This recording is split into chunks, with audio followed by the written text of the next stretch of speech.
सभा की अध्यक्षता कर रहे हैं हमारे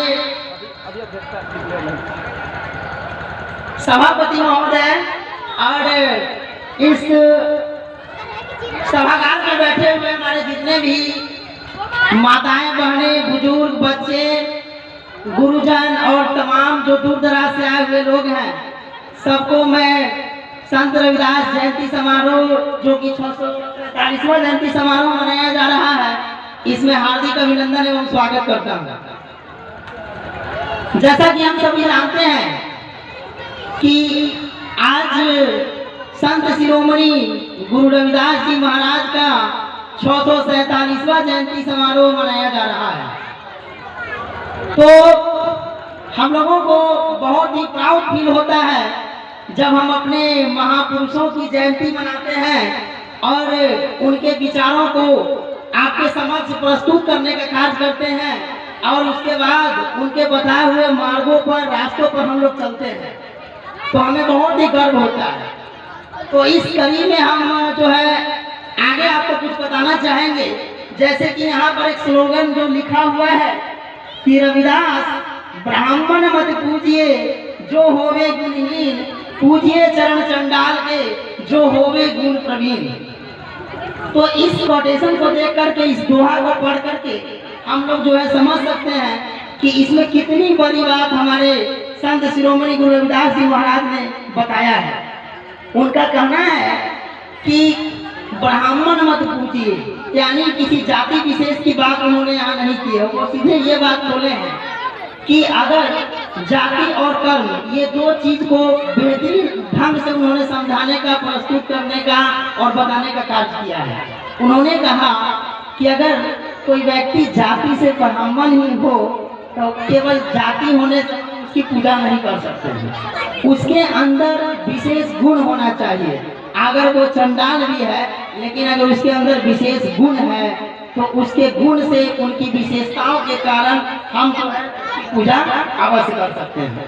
तो ये बात हमारे संत शिरोमणि गुरु रविदास जी ने आज से कितने वर्ष पहले कहा, इसको हम समझने की जरूरत है, आगे बढ़ने की जरूरत है। अब देखिए, जैसा कि हम लोग जानते हैं कि बाबा साहब डॉक्टर भीमराव अंबेडकर, जिन्होंने भारतीय संविधान का जो है शिल्पकार उन्होंने रचना किया और इतना बेहतरीन संविधान बना करके हमको देने का कार्य किया, तो हम बाबा साहब को और भगवान बुद्ध, संत रविदास, ज्योतिबा फूले, सावित्रीबाई फूले और जितने भी हमारे महान से महान जो महापुरुष हुए और उन्होंने जो हमारे मार्गों को, रास्तों को जो है प्रशस्त करने का कार्य किया, हमको आगे बढ़ाने का कार्य किया, तो सब लोगों को अगर ओवरऑल देखा जाए तो एक विशेष बात पर सबसे ज्यादा जोर देने का काम किया, वो है शिक्षा। शिक्षा, समानता, बंधुत्व, भाईचारा, ये सब चीजों को जो है सबसे ज्यादा फोकस करने का कार्य किया। अब जैसे बाबा साहब ने कहा कि शिक्षा वो शेरनी का दूध है, जो पिएगा वो दहाड़ेगा। तो अभी हम लोगों ने देखा कि इतने छोटे छोटे जो छोटी छोटी बच्चियां, लड़के, बच्चे, इन्होंने जो यहाँ आकर के स्टेज शो किया, प्रोग्राम किया, अभी बहुत अच्छी प्रस्तुति दी, यह किसके वजह से हो पाया? तो ये सब हुआ है शिक्षा की वजह से। तो इसलिए सबसे ज्यादा अपने जीवन में प्रमुख स्थान हम लोगों को शिक्षा को देना है।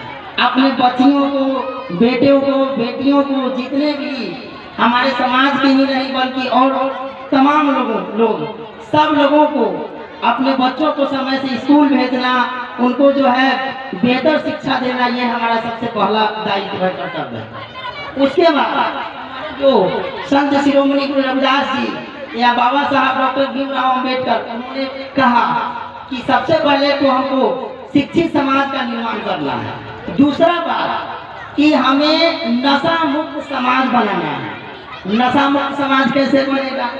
तो इसके लिए सबसे पहले जो हमारे गार्जियन हैं, वरिष्ठ लोग हैं, उनको ये बात समझना होगा कि हम जो है अपने बच्चों के पास, है ना, या अपने समाज को नशा मुक्त समाज का निर्माण करना है हमको।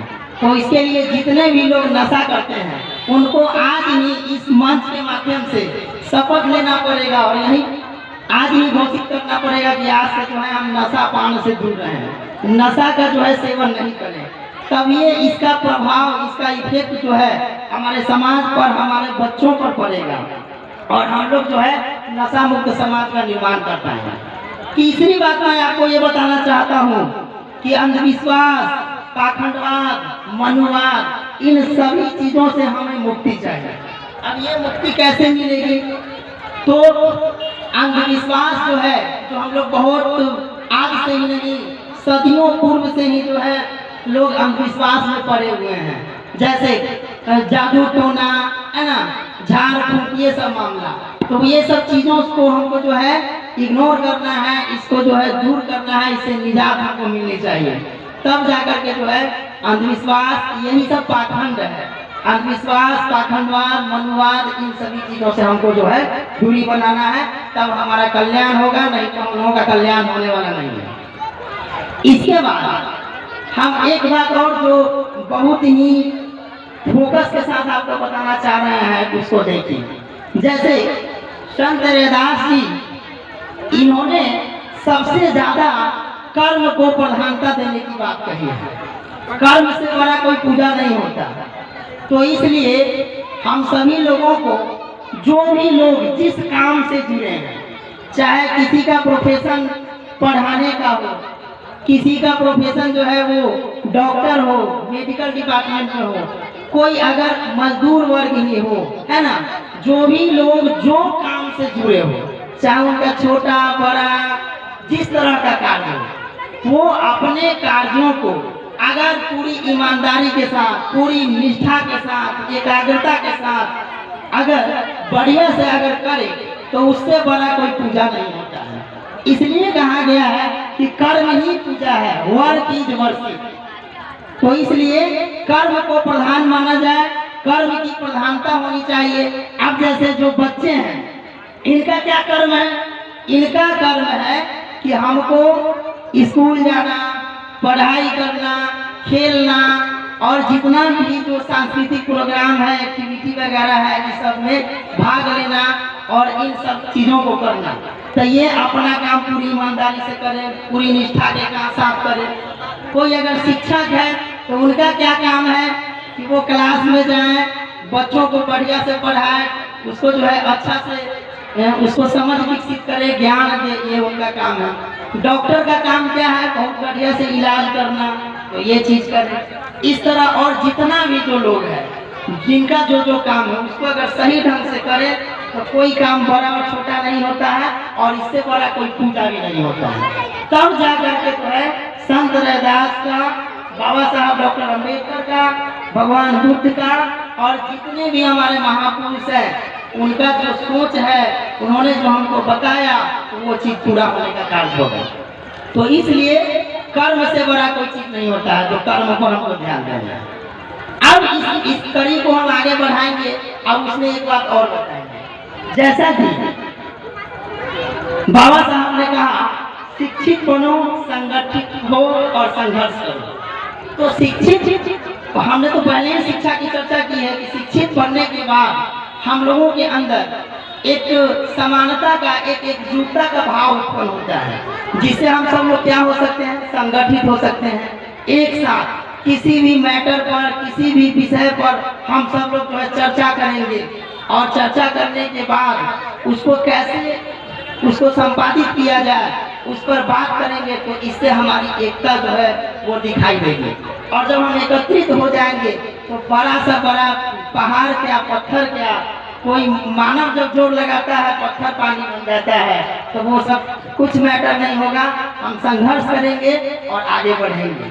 तो यही सब जो मूल बात है, यही सब चीज जो है हमारे संत महापुरुष और जितने भी विचारक हुए हैं, उन्होंने ये कहा है। तो हम सभी लोगों को समानता पूर्वक, समता पूर्वक, है ना, ये सब व्यवहार करना चाहिए, रहना चाहिए। एक चीज और मैं बच्चों को विशेष रूप से बताना चाहूंगा, जो आप लोग ध्यान दीजिएगा। 5 चीज मुख्य रूप से जो है भगवान बुद्ध ने हम लोगों को बच्चों के लिए आज के समय में जो है उसका उपयोग करने की जरूरत है। इसको ध्यान से सुनिएगा। सबसे पहला चीज कि शिक्षा, बार बार शिक्षा पर जोर देना है। बच्चों में हम लोग अपने बच्चों में शिक्षा का बीजारोपण करेंगे। सबसे पहले वो पढ़ेगा लिखेगा आगे बढ़ेगा। उसके साथ साथ और क्या क्या चीज करना है, तो दूसरे नंबर पर आता है संस्कार। पहला नंबर शिक्षा का है, दूसरा नंबर संस्कार का है। तो इसलिए हम खास तौर पर अपने समाज के बच्चों को और भी जितने समाज हैं सब लोगों को एक साथ समान समता पूर्वक कहना चाहेंगे कि उन सब में क्या करना है, संस्कार का बीजारोपण करना है। शिक्षा के साथ साथ संस्कार, उसको अच्छा संस्कार देना है, तब वो बच्चा कहीं जाएगा, उसके संस्कार को देख करके लोग समझेंगे कि हाँ अब जो है हमारा समाज डेवलप हो रहा है, आगे बढ़ रहा है। तीसरा नंबर, ये सब चीज जब हो जाएगा तब क्या हो सकता है, तो तीसरा नंबर पर आता है अच्छी संगति। यानी ये हमारे जो अभिभावक लोग हैं, गार्जियन लोग हैं, उनको ये चीज देखना है कि कहीं हमारे बच्चे की संगति तो गड़बड़ नहीं हो रही है। जब बच्चा अच्छी संगति में रहेगा तो ऑटोमेटिक उसका विकास जो है बहुत तीव्र गति से और बेहतरीन ढंग से हो पाएगा। तो तीसरा नंबर में कि उनका संगति अच्छा होना चाहिए। उसके बाद चौथा नंबर में आता है एकता। शिक्षा, दूसरा संस्कार, तीसरा संगति और चौथा है एकता। जब बच्चों की संगति अच्छी होगी तो उनका जो एकता बनेगा, यूनिटी भी बनेगा, वो भी बहुत ही बेहतरीन और मजबूत बनेगा।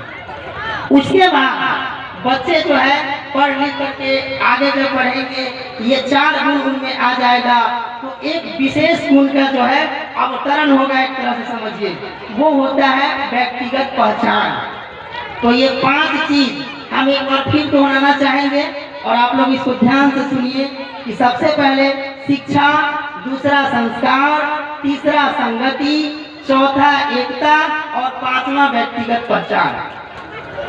तो ये सब बात जो है हमें कहाँ से जानकारी मिलती है, तो ये सब जब तक हम अपने महापुरुषों को नहीं जानेंगे, इनके सिद्धांतों को नहीं पढ़ेंगे, इनके बताए गए विचारों को नहीं जानेंगे, तब तक जो है हम लोगों का कल्याण होने वाला नहीं है।